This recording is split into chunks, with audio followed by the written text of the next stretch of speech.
सिवान में चुनाव इंडिपेंडेंट लड़ रही हूँ। मैं सिर्फ सिवान के लिए लड़ रही हूँ, सिवान को आगे बढ़ाने के लिए लड़ रही हूँ। हर फील्ड में मैं सोचती हूँ कि वर्क मिलेगा तो अपार विकास होगा, सिवान का विकास होगा। 110% होगा।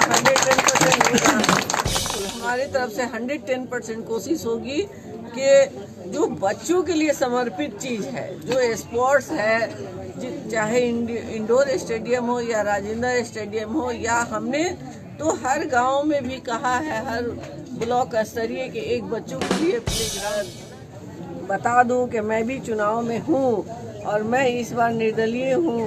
हमारा चुनाव चिन्ह नहीं है, अभी नॉमिनेशन के बाद मिलेगा तो आप लोग उस पर देखिएगा, समझिएगा।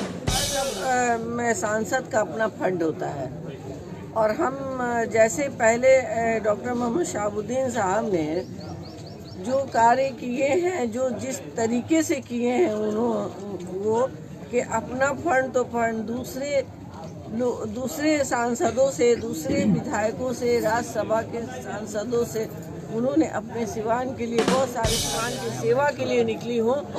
और मैं जीतूँ या हारूँ, मैं हारी भी हूँ, लेकिन मैं कभी घबराई नहीं हूँ, कभी घबराई नहीं हूँ कि नहीं मुझे अब घर में रहना चाहिए, मुझे लोगों के बीच में कहना चाहेंगे। आज शहर के महादेवा स्थित कई इलाकों का दौरा चल रहा है आपका?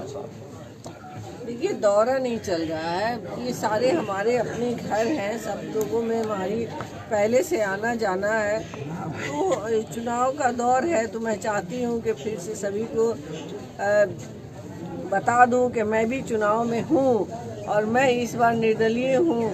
हमारा चुनाव चिन्ह नहीं है, अभी नॉमिनेशन के बाद मिलेगा तो आप लोग उस पर देखिएगा, समझिएगा और तब वोट करिएगा। मैडम, अभी तो आप हर इलाकों में घूम रही हैं, लोगों का स्वागत प्रक्रिया चलती रहेगी, लेकिन चुनाव की रणनीति क्या होगी? चुनाव आप लड़ रही हैं, इसकी रणनीति किस तरह की रणनीति आपने बनाया है? मैं सिवान में चुनाव इंडिपेंडेंट लड़ रही हूँ। मैं सिर्फ सिवान के लिए लड़ रही हूँ, सिवान को आगे बढ़ाने के लिए लड़ रही हूँ। हर फील्ड में मैं सोचती हूँ कि वर्क करूँ और ख़ासकर अपने नौजवान बच्चों के लिए, छोटे बच्चों के लिए जो सारे अभी एजुकेशन में हैं, उनके लिए मैं सबसे पहला मेरा प्रायोरिटी होगा। मैडम, आप यहाँ आई थी महादेवा के शिव मंदिर के पीछे, यहाँ के लोग छठ घाट की समस्या बता रहे थे। जी जी, समस्या बहुत छोटी है और हम लोग उसको तुरंत दूर करेंगे। मैडम, सबसे बड़ी चीज़ ये है कि आप रणनीति बता रही हैं, कैसे चुनाव लड़ेंगी सिवान की समस्या के लिए। आप निर्दल चुनाव लड़ रही हैं, विकास के लिए, सिवान के विकास के लिए निर्दल चुनाव रहते हुए सरकार में कैसे उसको सिवान के विकास के लिए करेंगे? देखिए, हर में सांसद का अपना फंड होता है और हम जैसे पहले डॉक्टर मोहम्मद शहाबुद्दीन साहब ने जो कार्य किए हैं, जो जिस तरीके से किए हैं उन्होंने, वो कि अपना फंड तो फंड दूसरे सांसदों से, दूसरे विधायकों से, राज्यसभा के सांसदों से उन्होंने अपने सिवान के लिए बहुत सारे फंड लाए हैं और काम किए हैं। मैं भी सभी भाइयों से कोशिश करूंगी, जो वहां पर मिलेंगे जब मैं जीत कर जाऊंगी, तो मैं अपने सिवान के लिए कुछ ना कुछ एक्स्ट्रा फंड लाने की कोशिश करूंगी और अपने सिवान को आगे बढ़ाऊंगी। कुछ समस्या यहाँ पे लोगों ने आपके सामने रखी, कैसे निदान करेंगे उन समस्याओं को? देखिए, ये समस्या बहुत छोटी है। हम लोग चाहें तो आचार संहिता नहीं रहता तो कल से हम लोग काम लगा देते।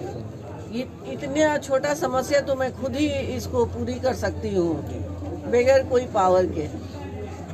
और पावर मिल जाए तो? पावर मिलेगा तो अपार विकास होगा, सिवान का विकास हो जाएगा। 110% होगा।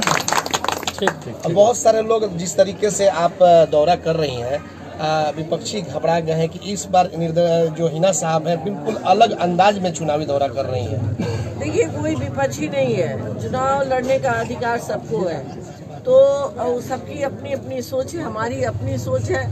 मैं दिल से जुड़ी हुई हूँ, बिल्कुल दिल से, कोई मेरे में बनावट नहीं है। मैं चाहती हूँ, मैं जब से मैं घर से बाहर निकली हूँ, मैं सिवान की सेवा के लिए निकली हूँ और मैं जीतूँ या हारूँ, मैं हारी भी हूँ, लेकिन मैं कभी घबराई नहीं हूँ, कभी घबराई नहीं हूँ कि नहीं मुझे अब घर में रहना चाहिए, मुझे लोगों के बीच में नहीं जानी चाहिए।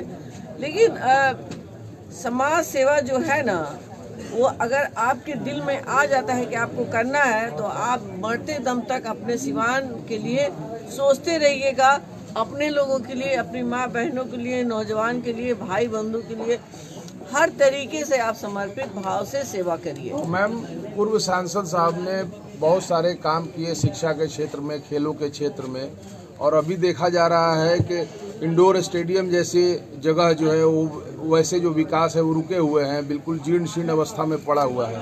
तो क्या जीतेंगी तो फिर वो उसका जीर्णोद्धार होगा?